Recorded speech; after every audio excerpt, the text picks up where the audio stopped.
శుభకార్యాలకు పూజార్ల కోసం వెతుకుతున్నారా? ఇక నుండి అవసరం లేదు. పూజారీస్.com లో అతి తక్కువ ధరలకే పూజార్లను ముందే బుక్ చేసుకోండి. వెంటనే కాల్ చేయండి. నమస్తే, వెల్కమ్ టు సుమన్ టీవీ. నేను మీ యామ్ని. ప్రస్తుతం మనతో ఉన్నారు ప్రముఖ ఆధ్యాత్మికవేత్త, ప్రముఖ జ్యోతిష్య వాస్తు పండితులు మనతో సూర్యనారాయణ శర్మ గారు ఉన్నారు. వారితో మాట్లాడదాం. నమస్కారం గురుగారు. నమస్కారం అమ్మ, శుభం వ్యాధు. గురుగారు, ఈ 2024 సంవత్సరంలో అసలు కన్యారాశి వారికి అండి ఏ విధంగా ఉంటుంది? 2024 కన్యారాశి. కన్యారాశిలో మనకు కేతు యొక్క ప్రభావం కనిపిస్తానండి. అంటే కేతు ఆ సంవత్సరం అంతా అక్కడ కన్యారాశిలో ఉంటాడు. అలాగే మనకు ఆరంభంలో చూస్తే బుధుడు ప్లస్ శుక్రుడు తృతీయ స్థానంలో కనిపిస్తున్నాడు. చతుర్థంలో మనకు రవి ప్లస్ కుజుడు యొక్క ప్రభావం కనిపిస్తుంది. అలాగే కన్యారాశికి 6వ ఇంట్లో శనీశ్వరుడు, సప్తంలో రాహు ఉన్నాడు, అష్టంలో బృహస్పతి కనిపిస్తున్నాడండి. అయితే ఫస్ట్ హాఫ్ అంటే మనం మే 1 వరకు తీసుకుంటే, అంటే బృహస్పతి అంటే గురుడు అనేవాడు మే 1 వరకు మేషంలో ఉంటాడు, తర్వాత వృషభంలోకి వెళ్తాడు. మే 1 వరకు మాత్రం ఈ కన్యారాశి వారికి కొంచెం క్రిటికల్గా కనిపిస్తుంది. ఆ తర్వాత గురుడు ఎప్పుడైతే మేషంలో నుండి వృషభంకి వెళ్తాడో అక్కడ నుండి కన్యారాశిని చూస్తాడు. చూడడం వల్ల అక్కడ నుండి వాళ్ళకి మంచి వేవ్స్ అనేది బాగుండడానికి అవకాశం ఉందన్నమాట. సో ఇక్కడ ఏంటి, లగ్నంలో కేతు. ఈ లగ్నంలో కేతు ఉండడం వల్ల కన్యారాశి వారికి, ఆ రాశి వారికి ఏంటంటే ఈ వేవరింగ్ మైండ్ అనమాట. అప్పుడే కేతు వచ్చాడు, నవంబర్లో వచ్చాడు, డిసెంబర్ అయిపోయింది, ఇప్పుడు అప్పుడే జనవరి మొదలెట్టాడు. ఈ సంవత్సరం అంతా ఉంటాడు, 1.5 year ఉంటాడు మొత్తం. సో ఈ 1.5 year వాడు వేవరింగ్ మైండ్ అనమాట. వేవరింగ్ అంటే చంచల మనస్తత్వం అంటాం మనం. ఉదయం, మధ్యాహ్నం, సాయంకాలం, రాత్రి 4 రకాలుగా ఆలోచిస్తాడు. చేసి ఏం చేయాలో కన్ఫ్యూజన్లో పెట్టుకుంటాడు. అప్పటికప్పుడు ఏం తోస్తే అది చేసేస్తుంటాడు. సో దీనివల్ల ఏంటంటే ఒకసారి మిస్ఫైర్ అవ్వడానికి అవకాశం ఉంటుంది, ఒకసారి ఫైనాన్షియల్లీ ఒక సమస్యలో వచ్చి పడే అవకాశం కూడా ఉందన్నమాట. అంటే నిర్ణయానికి బలం ఉండదు. ఇప్పుడు నిర్ణయం తీసుకున్నాం, కాన్ఫిడెంట్గా నిర్ణయం తీసుకోలేకపోతాడు. సో ఇది చేస్తే మంచిగా చెడా, మంచి అవ్వచ్చేమో, చెడు అవ్వచ్చేమో, అందుకు 10 రకాలుగా ఆలోచిస్తాడు. చేసి ఫైనల్గా అదేదో ఎత్తి కాలు తీసిన ఎక్కడ వేసినట్టుగా ఏదో రాంగ్ స్టెప్ వేయడానికి అవకాశం ఉంటుందన్నమాట. సో ఈ కన్యారాశి వాడు ఈ లగ్నంలో కేతు అధిష్టానం దేవత గణపతి కాబట్టి డెఫినెట్గా గణపతి మంత్రాన్ని చదువుకోవాలన్నమాట. చదువుకున్నప్పుడు ఏంటంటే ఈ వేవరింగ్ మైండ్ అనేది కొంచెం తగ్గుతుంది. First of all mind establish అవ్వాలి ప్రాపర్గా. మనం ఏం చేయాలనుకుంటున్నాం, మన నిర్ణయం ఏంటి, ఆ కన్ఫ్యూజన్లో ఆ కేతు అలా చేస్తుంటాడు. అలాగే 3వ ఇంట్లో బుధుడు ప్లస్ శుక్రుడు ఉన్నాడు. అన్నదమ్ములు, అక్కచెల్లెల దగ్గర నుండి స్టార్టింగ్ మంచి పాజిటివ్ ఎనర్జీ వస్తుంది. వాళ్ళ సలహాలు బాగుంటాయి, వాళ్ళతో కలిసి చేసే పనులు బాగుంటాయి, ఇవన్నీ కొంత పాజిటివ్గా ఉంటుంది. కానీ చతుర్థంలో ఏంటంటే ఫస్ట్ హాఫ్లో మనకు కనబడేది ఏంటంటే ఈ కుజుడు ప్లస్ రవి ఇద్దరు కలిసి ఉన్నారు కాబట్టి చతుర్థం అంటే తల్లి యొక్క స్థానం అంటాం. చతుర్థం అంటే ఇల్లు, వాకిలి, వాహనం అడుగు చెందుంటాం.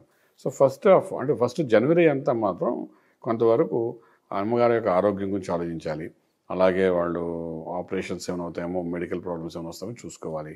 అలాగే వాహనం మీద నడిపేటప్పుడు కొంచెం జాగ్రత్త తీసుకోవాల్సి వస్తుంది.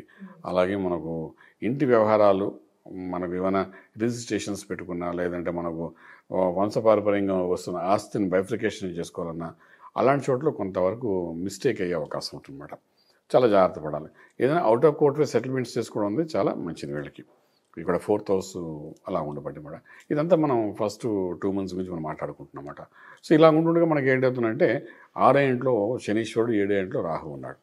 ఈ 6వ ఇంట్లో శని ఏం చేస్తాడంటే హెల్త్ ఇష్యూస్ దగ్గరికి వచ్చినప్పుడు అంటే పాదం పైన, మోకాల కిందన దాని మీద కొంచెం అటాక్ చేయడానికి ప్రయత్నం చేస్తాడు. సో అక్కడ ఏదో న్యూరో ప్రాబ్లం రావడం కానీ, అక్కడ ఏదో బోన్ పెయిన్స్ రావడం కానీ, దీని మూలాన అంటే స్ట్రెస్ ఎక్కువ తీసుకోవడం కానీ ఇవన్నీ జరగడానికి అవకాశం ఎక్కువ ఉంటుంది హెల్త్ పాయింట్ ఆఫ్ వ్యూ ఆలోచిస్తే. అలాగే సప్తంలో రాహు, అష్టంలో గురుడు ఉన్నాడు.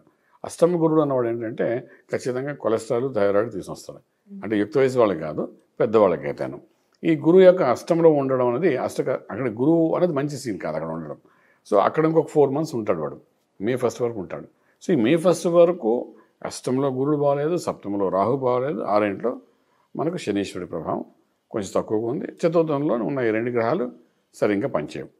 సో ఈ కన్యారాశి వాళ్ళకి ఏంటంటే ఒక రకంగా మే 1 వరకు ఏం పని చేయాలన్నా, కొత్త వెంచర్స్ స్టార్ట్ చేయాలన్నా, కొత్త యాక్టివిటీస్ చేయాలన్నా, అగ్రిమెంట్స్ చేసుకోవాలన్నా, కాంట్రాక్ట్స్ పెట్టుకోవాలన్నా, బిజినెస్ పార్ట్నర్షిప్ చేయాలన్నా, ఇలాంటి వాటి అన్నిటికీ ఏంటంటే కొంత రిలాక్సేషన్ ఫస్ట్ హాఫ్లో వదిలేసి సెకండ్ హాఫ్లో తీసుకెళ్తే చాలా బాగుంటుంది. మే 1 నుండి అది మంచి పాజిటివ్గా ఉండడానికి అవకాశం ఉంటుంది. గురుబలం ఉంటుంది కాబట్టి it gives a more energetic మాట అది ఉంటుంది.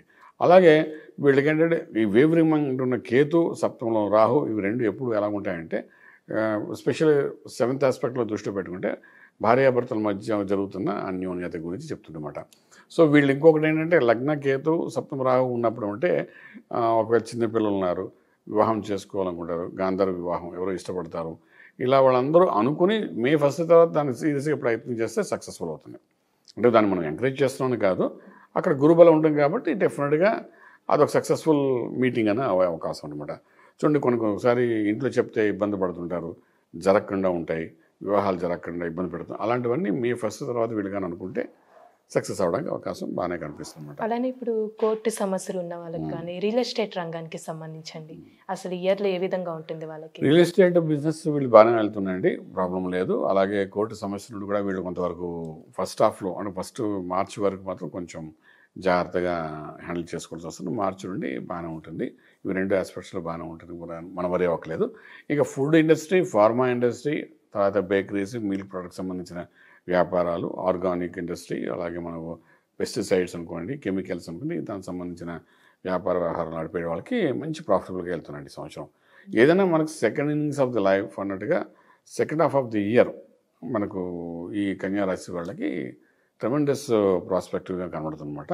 ఫస్ట్ 5 months కంటే సెకండ్ 8 months చాలా 7 months బాగుంటుందన్నమాట వాళ్ళకి. ఈ ఫస్ట్ 5 మాత్రం న్యూట్రల్గా వెళ్తుందన్నమాట. అంచేత వీళ్ళకి ఏంటంటే ఓన్లీ 6,000 7,000 అనేది కొంచెం టిపికల్గా డిస్టర్బెన్స్గా ఉంది కాబట్టి ఈ రెండింటిని మనం కరెక్షన్ చేసుకోవాల్సిన అవసరం ఎంతైనా కనబడుతుందన్నమాట.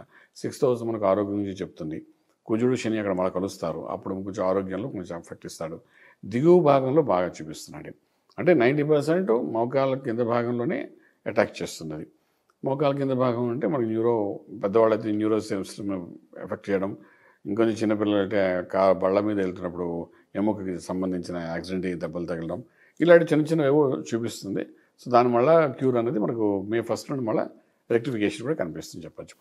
అంటే ఈ రాశి వారికి ఏమైనా పరిహారం అంటూ ఉందండి ఈ ఇయర్లో చేసుకోవడానికి? పరిహారం అని అనేసరికి అంటే మళ్ళీ వీళ్ళకి అంటే విష్ణు వంశానికి సంబంధించిన మంత్ర సాధన చేయవలసి వస్తుంది. నారాయణ అష్టాక్షి మహామంత్రం కానీ, అలాగే మనకు నరసింహస్వామిని పూజించడం కానీ, లక్ష్మీ నరసింహస్వామిని కానీ, ఉగ్ర నరసింహస్వామిని కానీ, లేకపోతే నరసింహస్వామిని కానీ, అంటే ఆ రూపాలు ఉంటాయి కదా, ఏదో ఒక రూపాన్ని దానికి ఉపదేశ మంత్రం ఉంటే మంత్రం చేయడం కానీ, స్వామివారికి అభిషేకం చేయడం కానీ, ఇట్లా ఇవన్నీ చేసుకోవడం, ఇవంతా మొదటి హాఫ్ ఖచ్చితంగా కొంచెం ఆధ్యాత్మికంగా కొంచెం చేసుకోవాలండి.